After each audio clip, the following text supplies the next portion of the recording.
Leaders.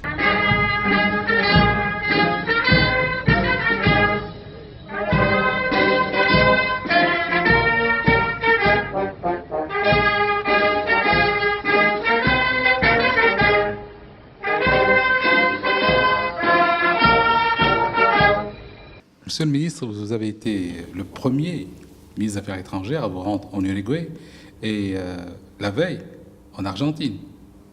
Pourquoi en Argentine, je n'étais pas le premier ministre des Affaires étrangères, je suis le ministre qui effectue une visite à Buenos Aires depuis 25 ans. Absolument.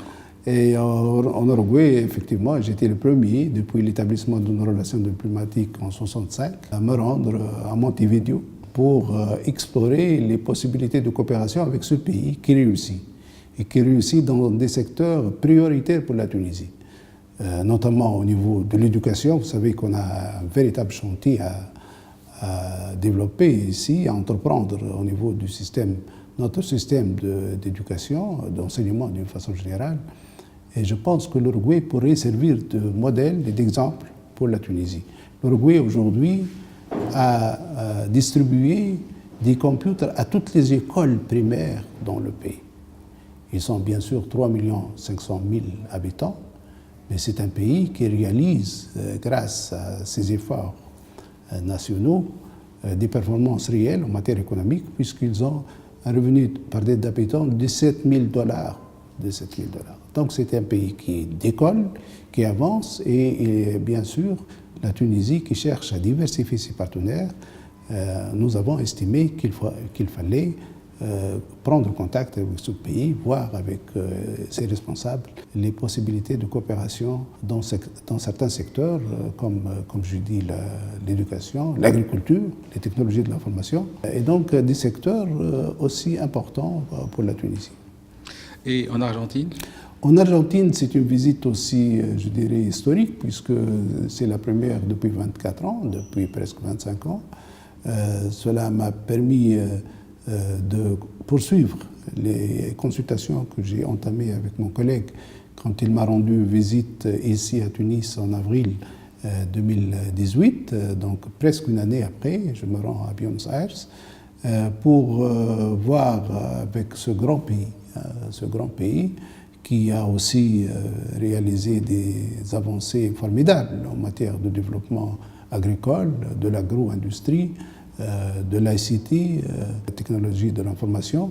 C'était une excellente visite, très riche en matière de rendez-vous. J'ai rencontré pratiquement tous les responsables argentins, en commençant par le Premier ministre, le président du Parlement, le ministre de l'économie. J'ai donné une conférence. Le protocole a été un protocole d'État, de visite d'État. Absolument. C'était une marque d'égard à la Tunisie. Absolument, et un grand respect pour la Tunisie, pour son expérience, pour sa transition. Et on a exploré aussi des pistes de coopération, encore une fois dans l'agriculture, où, comme vous le savez, l'Argentine a réalisé des performances réelles en matière. C'est l'une des agricultures les plus mécanisées au monde aujourd'hui. C'est un pays qui peut nourrir 400 millions d'habitants. Aujourd'hui, l'Argentine, qui compte 45 millions d'habitants, peut nourrir, grâce à ses capacités de production, 10 fois plus. Comme d'ailleurs l'Uruguay, qui peut nourrir une quarantaine de millions de personnes, parce que c'est un pays deux pays qui ont des vastes terres fertiles, où il y a amplement des ressources hydrauliques, et qui réalisent aussi des performances en matière de recherche technologique, en matière de pharmacie, produits pharmaceutiques. Vous savez que l'Argentine... Ils ont un partenariat ici en Tunisie. Ils ont effectivement un partenariat. Nous allons essayer d'élargir ce partenariat pour explorer d'autres pistes de coopération. En matière agricole, il y a 3 ou 4 projets qui sont déjà en cours de réalisation. Notre objectif, c'est de baliser le terrain pour une coopération plus intense, et j'espère que mon collègue, le ministre de l'Agriculture, va se rendre en juin prochain à Buenos Aires, en continuité de cette visite. Il ira déjà à Washington pour la commission mixte économique, le 14 juin, le ministre du Commerce. Non, le ministre de l'Agriculture. Oui. Et donc, c'est pour identifier avec ses collègues, je les ai déjà contactés et préparés pour identifier les créneaux susceptibles de répondre aux priorités tunisiennes en matière de développement agricole. Est-ce qu'il vous a été donné d'évoquer l'adhésion de la Tunisie au Mercosur? Bien sûr, j'ai évoqué ça avec l'Argentine qui préside aujourd'hui le Mercosur, mais j'ai aussi discuté de ces questions-là à Montevideo, au Uruguay, qui abrite le siège du Mercosur. Et je pense qu'après cette visite, les Argentins, enfin les 4 pays membres du Mercosur vont accélérer absolument la réponse pour l'organisation d'un deuxième round de négociations ici à Tunis. Donc mission remplie. J'espère, mais de toute façon, c'était une mission nécessaire, importante, parce qu'elle m'a permis de lancer le fondement d'une coopération que j'espère fructueuse entre 2 pays importants de l'Amérique latine.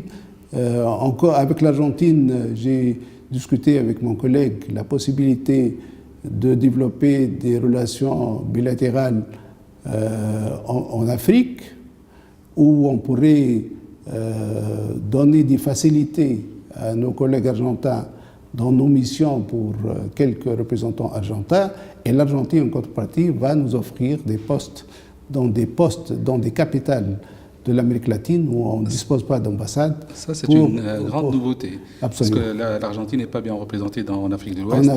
En Afrique, d'une façon générale. Oui. Ils n'ont pas beaucoup de représentation, donc on peut les aider, nous, à développer leur présence en Afrique. Et nous sommes mal représentés en Amérique latine. Nous n'avons que 2 postes, 2 ambassades, et ils sont prêts à nous offrir des locaux dans des pays, autres pays latino-américains, et on a déjà commencé à identifier ces pays. Leaders.